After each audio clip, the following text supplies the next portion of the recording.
कहानी बदलाव। ममता जी बेटे बहू के साथ रहती हैं। इस घर से उनकी बहुत सी यादें जुड़ी हैं। शादी के बाद उनके पति ने ये घर बनाया था। पहले किराए के मकान में रहा करते थे। उसके पति अपने माता पिता को उनका अपना घर देना चाहते थे। गृह प्रवेश की पूजा में भी सास ससुर ही बैठे थे। उनकी सास बहुत खुश हुई थी अपना घर पाकर। काम निपटाकर खाली समय में ममता और सास खूब बतियाती। बाप बेटे का झगड़ा भले हो जाए, सास बहू का झगड़ा कभी न होता। दोनों माँ बेटी की तरह एक दूसरे से चिपकी रहती। ममता के पति को तो माँ और ममता के मधुर संबंध को लेकर कभी कभी ईर्ष्या होने लगती। एक दिन ममता की सास चल बसी। पोते की शादी देखने का ख्वाब अधूरा छोड़ गई। हाल ही में ममता के पति का भी देहांत हो गया। ममता के जीवन में अचानक खालीपन पसर गया। शाम के 4 बजे हैं। आदत के मुताबिक ममता चाय बनाने रसोई की तरफ जा रही हैं। उन्होंने बहू को पुकारा, बहू मैं चाय बना रही हूँ, तुम पियोगी? अम्मा जी मैं ग्रीन टी पीऊँगी थोड़ी देर बाद। ममता अपनी चाय बनाती है और पीकर बाहर जाने के लिए तैयार होती है। बाहर जाते जाते बहू को कहती हैं, बहू आज भजन मंडली है, जा रही हूँ, 7 बजे तक लौट आऊँगी। बहू ममता को कहती है, अम्मा जी ऐसा नहीं लगता आप बाबूजी के गुजर जाने के बाद कुछ ज़्यादा ही बाहर घूमने फिरने लगी हैं। सुबह शाम जब भी मन चाहा मंदिर और भजन कीर्तन के बहाने घर से निकल पड़ती हैं। तुम ठीक कह रही हो बेटी। पहले मैं तुम्हारे बाबूजी की सेवा टहल में लगी रहती थी। दिन न जाने कहाँ निकल जाता था।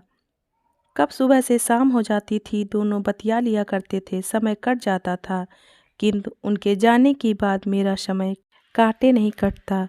बेटा काम पर चला जाता है, पोता स्कूल चला जाता है, ट्यूशन जाता है, खाकर सो जाता है। तुम अपने कमरे में रहती हो, न साथ खाती हो न साथ बैठती हो। अब तुम ही बताओ मैं क्या करूं? मैंने व्यस्त रहने के लिए बहाने ढूंढ लिए हैं। कभी मंदिर चली जाती हूँ, कभी हम उम्र महिलाओं के साथ पार्क में जा बैठती हूँ, मोहल्ले की भजन मंडली में चली जाती हूँ। अम्मा जी की बातों से उसे एक भय सताने लगा। कहीं ऐसा तो नहीं अम्मा जी मोहल्ले की औरतों से उसकी चुगली करती फिरती हैं। एक शाम अम्मा जी जैसे ही पार्क जाने के लिए निकली, वो अम्मा जी के पीछे पीछे पार्क पहुंच गई। नज़र बचाकर पेड़ के पीछे छुप कर बैठ गई। अम्मा जी हमेशा की तरह अपनी मित्र मंडली संग बतियाने लगीं। अचानक मिसेज वर्मा ने उनसे पूछा, ममता बहन आपकी बहू कैसी है? कभी आपके मुंह से उसके बारे में कुछ सुना नहीं। हम सब अक्सर बहू की कोई बात बुरी लगी हो तो बतिया लेते हैं, किंतु आपने कभी अपनी बहू के बारे में कुछ नहीं कहा। दरअसल हमारे बीच सास बहू जैसा कुछ है ही नहीं। मैंने उसे बहू कभी माना ही नहीं, उसे सदा बेटी माना। मेरे तो कोई बेटी है नहीं। बेटी से क्या सिखवा क्या शिकायत, वह भी मुझसे माँ जैसा ही प्यार करती है। मेरी बहू बड़ी संस्कारी है, मेरा और घर परिवार का खूब ध्यान रखती है। मुझे कुछ कहने सुनने का मौका ही नहीं देती। पेड़ के पीछे छुपकर बहू अम्मा जी की सारी बातें सुन रही थी। अम्मा जी की बातें सुन वह अवाक रह गई।